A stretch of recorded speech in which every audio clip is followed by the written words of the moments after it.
Hello student, आज हम लोग चैप्टर नंबर 2 की मिसलेनियस एक्सरसाइज सॉल्व कर रहे हैं, है ना। इसका क्वेश्चन नंबर फर्स्ट है, the sum of power of prime factor of 196 is. क्या बोल रहा है आपसे ये कि जब हम 196 की क्या करेंगे, फैक्टर करेंगे, ठीक है ना। तो फैक्टर्स करने पर, है ना, जो आपके पास प्राइम फैक्टर आएंगे उनकी पावर का हमें क्या करना है, सम करना है। हमें क्या करना है, सम करना है। किसका? पावर का। किसकी पावर का? Of prime factor. जो आपके पास प्राइम फैक्टर्स आएंगे उनकी पावर का हमें क्या करना है, सम करना है। तो देखो, सबसे पहले हम क्या कर रहे हैं, इसके फैक्टर कर लेते हैं। क्या कर रहे हैं हम लोग, 196 के फैक्टर कर रहे हैं। 2 का डिवाइड लगाया 9 और 8, 2 का डिवाइड लगाया 4 और 9, है ना। इसका चल जाएगा 7 का, 7 7 जा 49, 7 का डिवाइड लगाया 5। तो देखो इधर जब हमने 196 के फैक्टर करे तो 2 कितने टाइम्स आ रहा है, 2 टाइम्स। हम कह सकते हैं 2 की पावर 2 लिख सकते हैं। 7 कितने टाइम्स आ रहा है, 2 टाइम्स, 7 की पावर 2। तो देखो कौन कौन से फैक्टर है मेरे पास, 2 और 7 आ गए। अब क्या बोला था इसने कि हमारे पास जो फैक्टर्स आ रहे हैं उनकी पावर का क्या करना है, हमारे को सम करना है। तो इनकी पावर कौन सी, एक पावर 2 है और एक पावर 2 है। इन दोनों को क्या करना है, हमारे को सम करना है। तो कितना हो गया, 2 + 2 कितना आ गया, 4। ठीक है, इन दोनों का सम, पावर का जो सम है वो कितना आ रहा है, पास 4 आ रहा है। ठीक है, क्वेश्चन नंबर 2 आपके पास m दे रखा है। m कितना है, p और q क्यूब। n किसके इक्वल है, p cube into Q square के इक्वल है। और इनका क्या करना है, हमारे को HCF फाइंड करना है। क्या फाइंड करना है, इनका HCF फाइंड करना है। ठीक है ना। तो देखो इधर सबसे पहली बात, अगर हम बात करें HCF, किसकी बात करते हैं, HCF का मतलब क्या था, है ना, smallest power of common factor. क्या मतलब था इसका, ठीक है ना। हमने पढ़ चुके हैं HCF का मतलब क्या था हमारे लिए, जो सबसे छोटी पावर होती है किसकी, कॉमन फैक्टर की, वही क्या है आपके पास, HCF है। ठीक है ना। तो देखो यहाँ पर अगर हम देखें तो इनकी सबसे छोटी कॉमन फैक्टर क्या क्या है हमारे पास। देखो इसमें कॉमन फैक्टर P इधर भी है और इधर भी है। तो इनमें कॉमन फैक्टर क्या हुआ, P हुआ, है ना। और देखें तो Q इसमें मिल रहा है और Q इसमें मिल रहा है। तो ये क्या हुआ, कॉमन फैक्टर कितना हो गया, P और Q हो गए। अब इनकी क्या चाहिए, मेरे को सबसे छोटी पावर चाहिए। यहाँ पर P की पावर देखें, यहाँ पर 3 है और यहाँ पर कितनी है, 1। तो इनकी सबसे छोटी पावर कितनी हो गई, 1 हो गई।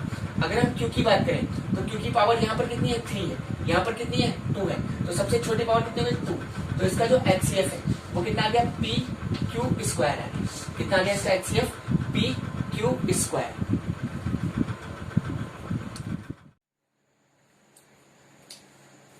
क्वेश्चन नंबर 3 क्या बोल रहा है आपसे, HCF ऑफ 95 एंड 152। हमें क्या करना है, इन दोनों नंबर्स का क्या निकालना है, HCF। तो सबसे पहले हम इनके फैक्टर कर लेते हैं। देखो इधर मैंने 95 के फैक्टर करे, ठीक है ना। 5 का डिवाइड चल जाएगा, 5 1 जा 5, है ना, 5 9 जा 45। अब देखो 19 जो है एक प्राइम नंबर है, तो 19 में 19 का ही डिवाइड जाएगा, कितना आ गया, 1। ऐसे क्या कर रहे हैं हम लोग, 152, इसके भी फैक्टर कर लेते हैं। 2 का डिवाइड लगाया, 2 7 जा 14, 1 बचा, 2 6 जा 12।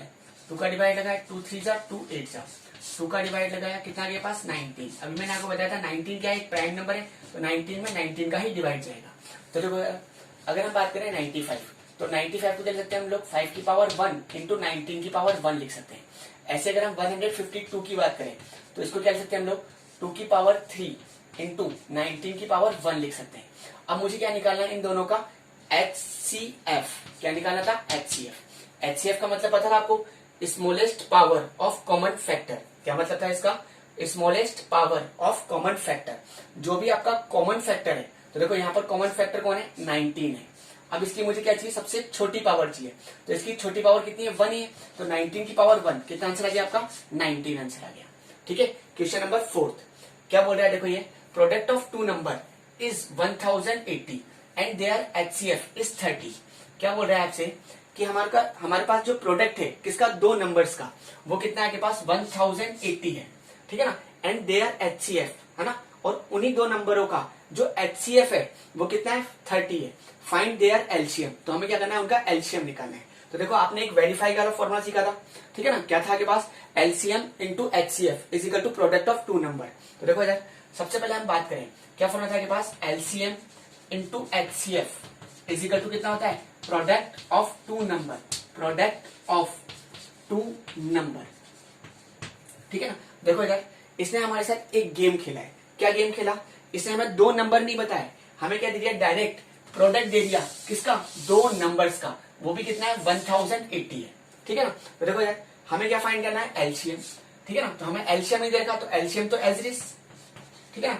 HCF कितना दे रखा है हमारे को 30 दे रखा है, ठीक है ना। और प्रोडक्ट ऑफ टू नंबर, और इन दोनों नंबर का जो प्रोडक्ट है वो कितना है 1080 दे रखा है आपके पास।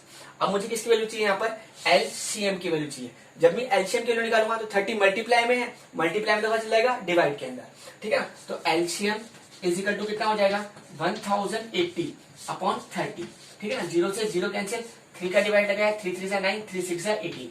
तो इसका जो HCF है वो सॉरी एलसीएम जो है वो कितना आ गया पास 36 आ गया। कितना आ गया पास 36 आ गया। Question number 5, decimal expansion of 441 upon 2 की पावर 2 इंटू 5 की पावर 7 इंटू 7 की पावर 2 विल बी। क्या बोल रहा है ये आपसे कि जो आपके पास क्वेश्चन रखा है 441 अपॉन 2 की पावर 2 इंटू 5 की पावर 7 इंटू 7 की पावर 2, ठीक है ना। इसका जो डेसिमल एक्सपेंशन है वो किस तरह का होगा, टर्मिनेटिंग होगा या फिर नॉन टर्मिनेटिंग बट रिपीटिंग, ये पूछ रहा है आपसे, ठीक है। देखो यार, अब आप बोलोगे सर आपने पहले बताया था टर्मिनेटिंग कब होता था, जब अकेला 2 मिले, अकेला 5 मिले, है ना, या फिर 2 और 5 दोनों मिले तो क्या होता था, टर्मिनेटिंग होता था। अगर 2 और 5 के अलावा और कुछ मिला तो बोलते थे उसे नॉन टर्मिनेटिंग बट रिपीटिंग, ठीक है ना। अब देखो यार, आप देखोगे यहाँ पर क्वेश्चन में 2 और 5 के अलावा और कुछ ही मिल रहा है तो कौन सा नंबर बोलोगे आप लोग, आप तो बोल रहे होंगे कौन सा नंबर है, non terminating but repeating number बता रहे होंगे आप लोग। आप तो यही सोच रहे होंगे कि ये कैसा नंबर है, non terminating but repeating number है, ठीक है ना। अगर आपने इसको नॉन टर्मिनेटिंग बट रिपीटिंग लिख दिया तो ये क्वेश्चन क्या हो जाएगा आपका, बिल्कुल गलत हो जाएगा। क्यों, देखो यार, सबसे पहले मैंने आपको ये कहा था कि जो भी नंबर लिखे हैं P अपॉन Q की फॉर्म में, where P and Q are coprime, ठीक है ना, मतलब इन दोनों में 1 के अलावा कोई भी कॉमन फैक्टर नहीं होना चाहिए, ठीक है ना। तो देखो यार, यहाँ पर जो 441 है वो 7 से कट रहा है आपका, ठीक है ना। तो देखो मैं इसको 7 से काट रहा हूँ, 7 से काटा 7, ठीक है ना। 7 6 जा 42, 7 3 जा 21, 7 से काटा 7 9 जा 63। देखो यार क्या हो गया ये पास 9 अपॉन 2 की पावर 2 इंटू 5 की पावर 7। अब देखो यार बात समझ आ रही है, इसलिए नंबर क्या है, नॉन टर्मिनेटिंग बट रिपीटिंग नहीं है, ठीक है ना। क्यों, क्योंकि ये कट रहा था आपस में। देखो यार अब आपको क्या मिल रहा है, 2 और 5 दोनों मिल रहे हैं, ठीक है ना। जब 2 और 5 दोनों मिलते हैं, ठीक है ना, तो क्या होता है आपके पास, ये टर्मिनेटिंग नंबर होता है। कैसा नंबर हुआ ये, टर्मिनेटिंग नंबर है। तो याद रखना इस बात को अच्छी तरीके से कि अगर नंबर कट रहा होता है तो सबसे पहला वर्क आपका यही है कि उसे काटो, मतलब उसको आपको स्टैंडर्ड फॉर्म में लिखना होता है, ठीक है ना। समझ आ गई बात अच्छी तरीके से। चलो क्वेश्चन नंबर 6, क्या बोल रहा है ये, in the decimal expansion of rational number 43 upon 2 की पावर 2 इंटू 5 की power 3 after how many digit decimal will and. मतलब क्या बोलना चाहिए कि जो आपके पास नंबर दे रखा है 43 अपॉन 2 की पावर 2 इंटू 5 की पावर 3, है ना। जब आप इसका डेसिमल एक्सपेंशन लिखोगे तो वो कितनी डिजिट के बाद में एंड हो जाएगा। जैसे देखो एग्जांपल के लिए मैं बताता हूँ आपको, जैसे मैंने लिखा 0.12, ठीक है। तो देखो ये जो नंबर है ये कितनी डिजिट के बाद में एंड हो गया, इसका डेसिमल एक्सपेंशन जो है वो कितनी डिजिट के बाद एंड हो चुका है। तो देखो काउंट करो 1 और 2, तो ये क्या हो चुका है, 2 डिजिट के बाद एंड हो चुका है। अगर मैंने लिख दिया 0.123 तो ये कितनी डिजिट के बाद एंड हो चुका है, कितनी डिजिट के बाद, 1 2 और 3, ठीक है ना, 3 डिजिट के बाद हो चुका है, ठीक है ना। तो देखो यार अगर मैं इसकी यहाँ पर देखूं, बात करें भाई ऐसे हमसे पूछ रहा है कि ये जो नंबर है जब आप इसका डेसिमल एक्सपेंशन लिखोगे तो वो कितनी डिजिट के बाद एंड होगा, ठीक है। देखो यार अगर मैं क्वेश्चन को देखूं तो यहाँ पर 2 और 5 दोनों मिल रहे हैं, ठीक है ना, क्योंकि हमें नीचे कैसे क्या बनाना था, 10 बनाना था। अगर हम यहाँ पर हाईएस्ट पावर देखें तो कितनी है हाईएस्ट पावर, यहाँ पर 2 है और यहाँ पर 3 है, तो हाईएस्ट पावर कितनी है आपके लिए 3 हुई। तो ये जो नंबर है वो 3 डिजिट के बाद ही टर्मिनेट हो जाएगा। क्या हो जाएगा, 3 डिजिट के बाद ही टर्मिनेट हो जाएगा। क्यों, क्योंकि अगर आप यहाँ पर सॉल्व भी करोगे इस क्वेश्चन को तो उसका जो आंसर है वो 3 डिजिट के बाद ही नंबर क्या होगा, टर्मिनेट होगा आपका, ठीक है ना। चलो चेक भी करके दिखाए थे आपको, ठीक है ना। आपको सॉल्व नहीं करना, बस आपसे डायरेक्ट पूछा जाए कि कितनी डिजिट के बाद नंबर एंड होगा। जो हाईएस्ट पावर होगी, ठीक है ना, उतनी ही डिजिट के बाद नंबर क्या होगा, एंड होने वाले। चलो सॉल्व भी कर लेते हैं इसको। क्या है के पास 43 अपॉन 2 की पावर 2 इंटू 5 की पावर 3। जैसा कि आपने पढ़ा था कि मेरे को क्या लिखना है, इसका डेसिमल एक्सपेंशन लिखना है ना। तो आप देखो यार यहाँ पर हाईएस्ट पावर कितनी है, 3 है, ठीक है ना। 5 की हाईएस्ट पावर कितनी है, 3। तो मुझे इस 2 की हाईएस्ट पावर भी कितनी बनानी है, 2 की पावर भी कितनी बनानी है, मेरे को 3 बनानी है। तो मैं इसको किससे मल्टीप्लाई करूंगा, 2 से मल्टीप्लाई करूंगा, 2 की पावर 1 से ऊपर भी मल्टीप्लाई कर दिया, 2 की पावर 1 से है ना नीचे भी मल्टीप्लाई कर दिया। तो ऊपर कितना हो गया 2 3 जा 6, 4 2 जा 8, 86। और यहाँ पर 2 की पावर अब कितनी हो गई 3 हो गई, इंटू 5 की पावर भी कितनी हो गई, क्या बोला मैंने 2 की पावर कितनी हो गई 3 हो गई, और 5 की पावर भी कितनी हो गई 3 हो गई। देखो 86 अपॉन ये कितना हो जाएगा, इन दोनों की पावर सेम है तो बेस क्या हो जाएंगे आपस में मल्टीप्लाई, तो कितना हो जाएगा 10 की पावर 3। तो देखो नीचे कितने जीरो है 3 जीरो है, तो आप क्या कर सकते हो ऊपर 3 डिजिट के बाद में क्या कर सकते हो पॉइंट लगा सकते हो। तो नंबर क्या हुआ 3 डिजिट के बाद में क्या हो गया एंड हो गया। ठीक है, तो आपको डायरेक्ट करना चाहो तो आप डायरेक्ट भी कर सकते हो, ठीक है ना, कि जो हाईएस्ट पावर होगी उतनी ही डिजिट के बाद नंबर क्या होगा टर्मिनेट हो जाएगा। ठीक है, अगर सॉल्व करके देखना चाहो तो सॉल्व करके भी बता सकते हो। ठीक है,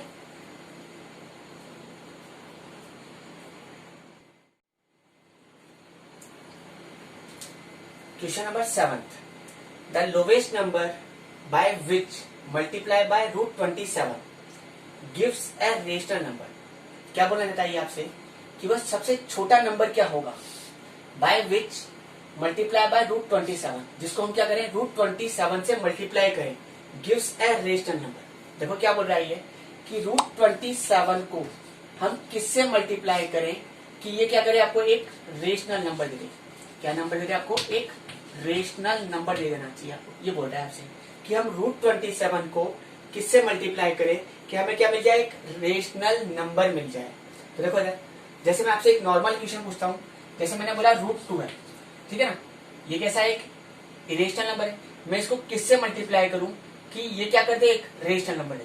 तो आप बोल सकते हो सर √2 से ही मल्टीप्लाई कर दो, क्योंकि √2 को √2 से मल्टीप्लाई करूं कितना जाएगा 2, और 2 के नीचे क्या लगा सकता हूं मैं 1 लगा सकता हूं, ये क्या बन गया एक रेशनल नंबर बन गया। ठीक है ना, तो ऐसे बोला गया हमसे कि √27 को मैं किससे मल्टीप्लाई करूं कि क्या बन जाए मेरे को एक रेशनल नंबर मिल जाए। तो देखो सबसे पहले √27 ये जो नंबर है आपके पास ये कंपोजिट नंबर है, मतलब एक बड़ा नंबर है, प्राइम नंबर नहीं है आपके पास, तो आप इसके क्या कर सकते हो फैक्टर कर सकते हो। तो मैंने क्या करा इस 27 के फैक्टर करें, 3 का डिवाइड लगाया 9, 3 का डिवाइड लगाया 3, 3 का डिवाइड लगाया 1। जब मैं रूट के अंदर लिखूंगा तो पेयर में से एक डिजिट बाहर निकल जाएगी, तो बाहर क्या निकल गया 3, √3, और अंदर कितना रह गया √3 रह गया। अब ये बोल रहा है कि हम इसको किससे मल्टीप्लाई करें, क्या पूछ रहा है आपसे ये कि इस नंबर को हम किससे मल्टीप्लाई करें कि हमारे को क्या मिल जाए एक रेशनल नंबर मिल जाए। तो देखो अगर मैं इस √3 को √3 से मल्टीप्लाई करूंगा कितना हो जाएगा 3 हो जाएगा। तो मैंने क्या बोला कि हम इसको किससे मल्टीप्लाई करना चाहिए √3 से मल्टीप्लाई करना चाहिए। किससे मल्टीप्लाई करना चाहिए √3 से। देखो जब आप इसको मल्टीप्लाई करोगे तो कितना हो जाएगा 3 तो एज इट इज, और √3 को √3 से मल्टीप्लाई करा 3 कितना आ गया 9। अब हम 9 के नीचे क्या लिख सकते हैं 1 लगा के लिख सकते हैं। तो क्या मिल गया आपको एक रेशनल नंबर मिल गया। तो आप क्या बोल रहे हो किससे मल्टीप्लाई करा आपने मल्टीप्लाई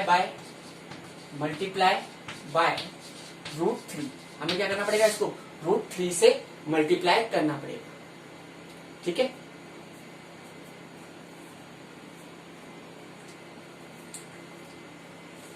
ऐसे क्वेश्चन नंबर 8 है हमारे पास, HCF is equal to LCM of for 2 rational number. क्या बोल रहा है ये कि 2 रेशनल नंबर का जो HCF है और एलसीएम है वो आपस में क्या होना चाहिए इक्वल होना चाहिए। Then number will be, number कैसे होंगे, मतलब क्या पूछ रहा है आपसे कि आपके पास 2 रेशनल नंबर है, ठीक है ना, अगर हम उसका HCF और एलसीएम निकाल रहे हैं तो वो दोनों क्या आने चाहिए आपस में इक्वल आने चाहिए। तो वो नंबर किस तरह के होंगे, ऑब्वियसली बात है नंबर क्या होंगे कैसे होंगे नंबर इक्वल होंगे। दोनों नंबर कैसे होंगे इक्वल होंगे, ठीक है ना। जब भी 2 नंबर्स का HCF और एलसीएम आपस में इक्वल आ सकता है, कब आ सकता है इक्वल, जब दोनों नंबर आपस में क्या होंगे इक्वल होंगे, ठीक है ना, तभी उन 2 नंबर का HCF और एलसीएम आपस में इक्वल आ सकता है। जैसे आप example question number 9, if LCM of A and 18 is 36। क्या बोल रहा है ये आपसे कि जो एलसीएम है किस किस का A का और 18 का वो कितना है के पास 36 है, and HCF of A and 18 is 2, then find the value of A। देखो इधर क्या बोल रहा है ये एलसीएम ऑफ A and 18, अगले बार 2 नंबर है क्या क्या A और 18, इन दोनों नंबर का जो एलसीएम है वो कितना है के पास 36 है, कितना है 36, and HCF of A and 18 और इन्हीं दोनों नंबर का जो HCF है, क्या HCF इज 2, वो कितना के पास 2 है। Then find the value of A, तो हमें क्या करना है, इस A की वैल्यू हमें क्या करनी है, फाइंड करनी है। तो देखो आप वही, आपके पास दोनों नंबर है, एलसीएम भी है और HCF भी है, तो आप वही वेरीफाई वाला तरीका यूज में ले सकते हो। वेरीफाई का क्या फॉर्मूला था, LCM into HCF is equal to product of two number. क्या था फॉर्मूला, बोलो आपके पास, LCM into HCF is equal to product of two number, product of two number, ठीक है। देखो एलसीएम कितना के पास 36 है, HCF कितना के पास 2 है, product of two number, product का मतलब क्या हो गया, मल्टीप्लाई करना है किसको, इन दोनों नंबर्स को। नंबर कौन कौन है, A और 18, तो A इंटू 18। अब मुझे यहाँ पर क्या करना है, इस A की वैल्यू फाइंड करनी है। जब मैं A की वैल्यू निकालूंगा तो 18 का चल जाएगा डिवाइड के अंदर, तो 36 इंटू 2 अपॉन कितना आ गया 18 इजिकल टू A। 18 से काटा, 18 2 जा 36, तो 2 2 जा 4, तो A की वैल्यू कितनी है, पास 4 आ गई। A की वैल्यू कितनी है, पास 4 आ गई, ठीक है ना। क्वेश्चन नंबर 10 क्या बोल रहा है ये, if n is natural number, n कैसा है के पास, एक नेचुरल नंबर दे रखा है, देन यूनिट डिजिट है ना इन 6 की पावर n माइनस 5 की पावर n इज, क्या पूछ रहा है, जो 6 की पावर n माइनस 5 की पावर n है ना, इसकी जो यूनिट डिजिट है, यूनिट डिजिट जानते हो आप लोग, ठीक है ना। जैसे आप कोई भी नंबर लिखते हो 26, तो इसकी यूनिट डिजिट कितनी है, 6 है। अगर मैंने लिखा 27, तो इसकी यूनिट डिजिट कितनी है, 7। अगर मैंने लिखा 21, तो इसकी यूनिट डिजिट कितनी है, 1। तो ऐसे बोल रहा है इस नंबर की जो यूनिट डिजिट आएगी वो कितनी आएगी आपके पास, ठीक है ना। जहां पर इस नंबर में n क्या है के पास, नेचुरल नंबर है। नेचुरल नंबर जानते हो ना आप, counting number is called natural number, ठीक है ना। तो काउंटिंग नंबर जैसे आप 1 रख लो n की वैल्यू, एक बार 2 रख लो, 3 रख लो, ठीक है ना। देखो इधर मैंने एक बार n की वैल्यू 1 ली, जैसे मैं n की वैल्यू 1 ले रहा हूँ तो क्या हो जाएगा, 6 की पावर 1 माइनस 5 की पावर 1, इसको सॉल्व करूंगा तो कितना आ जाएगा, पास 1 आ जाएगा। n की वैल्यू मैंने 2 ली, ठीक है ना, तो कितना हो जाएगा, 6 की पावर 2 माइनस 5 की पावर 2, ठीक है ना। 6 का होल स्क्वायर कितना हो गया, 36 माइनस 5 का होल स्क्वायर कितना हो गया, 25, कितना बचे के पास 11। मैंने n के लिए यहाँ पर कितनी ली, 3 ली, तो 6 का क्यूब माइनस 5 का क्यूब, 6 का क्यूब कितना हो गया 216 माइनस 5 का क्यूब 125, है ना। इसको सॉल्व करा, 6 में से 5 किया, कितना बचा 1, ठीक है। कैरी ली 11 में से 2 गया, कितना बचा 9। तो देखो हमसे क्या पूछा है, इस क्वेश्चन की क्या पूछा है हमसे, यूनिट डिजिट बतानी है आपको। 6 की पावर n माइनस 5 की पावर n की यूनिट डिजिट क्या आएगी जब n क्या हो आपके पास, एक नेचुरल नंबर हो, ठीक है ना। तो देखो इसकी यूनिट डिजिट कितनी आ रही है, यूनिट डिजिट 1 आ रही है, कितनी आ रही है यूनिट डिजिट। तो आप बोल सकते हो कि जो यूनिट डिजिट है वो कितनी आएगी आपके पास, 1 आएगी, कितनी आएगी पास 1 आने वाली है हमेशा, ठीक है। जब आप 6 की पावर n माइनस 5 की पावर n को सॉल्व करोगे, यहाँ पर आप n की वैल्यू नेचुरल नंबर में कुछ भी रखो तो यूनिट डिजिट हमेशा कितनी आएगी, 1 आएगी।